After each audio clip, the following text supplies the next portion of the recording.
कायदे महिलांच्या कल्याणासाठी आहेत, पतीकडून खंडणीसाठी नाही. सर्वोच्च न्यायालयाचा मोठा निर्णय.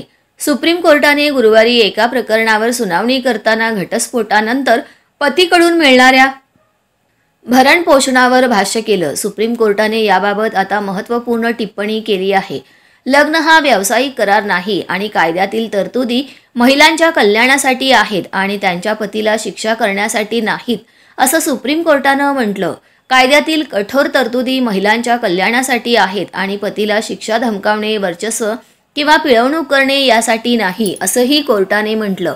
न्यायमूर्ती बी.व्ही. नागरथना आणि न्यायमूर्ती पंकज मित्तल यांच्या खंडपीठासमोर या प्रकरणाची सुनावणी करण्यात आली. या प्रकरणात पतीला 1 महिन्याच्या आत त्याच्या विभक्त पत्नीला पोटगी म्हणून 12 कोटी रुपये देण्याचे आदेश देण्यात आले होते.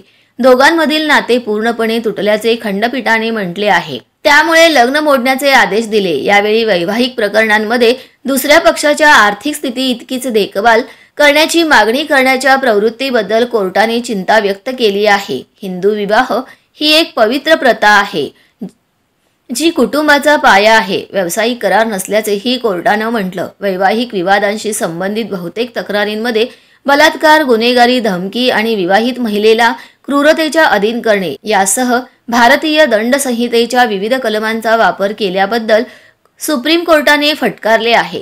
कायद्यातील कठोर तरतुदी महिलांच्या कल्याणासाठी आहेत, पतीला शिक्षा, धमकावणे, वर्चस्व किंवा जबरदस्ती करण्यासाठी नाही.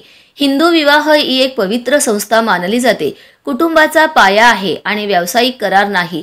महिलांनी लक्षात ठेवलं पाहिजे की त्यांच्या हातात असलेल्या कठोर तरतुदी त्यांच्या कल्याणासाठी फायदेशीर कायदे आहेत. हे कायदे त्यांच्या पतींना शिक्षा, धमकावण्याचे, वर्चस्व गाजवण्याचे किंवा पिळवणूक करण्याचे साधन नाहीत, असं कोर्टानं सांगितलं आहे. फौजदारी कायद्यातील तरतुदी महिलांचं संरक्षण आणि सक्षमीकरणासाठी आहेत, परंतु काही वेळा काही स्त्रिया त्यांचा अशा हेतूंसाठी वापर करतात ज्यासाठी ते कधीच अभिप्रेत नव्हते, असंही कोर्टानं सांगितले. न्यायालयाचा हा निर्णय जुलै 2021 मध्ये लग्न झालेल्या जोडप्यांबाबत होता.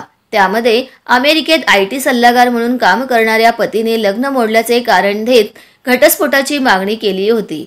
येथे पत्नीने घटस्फोटाला विरोध केला आणि पतीच्या पहिल्या पत्नीला मिळालेल्या 500 कोटी रुपयांइतकीच भरणपोषणाची मागणी केली होती.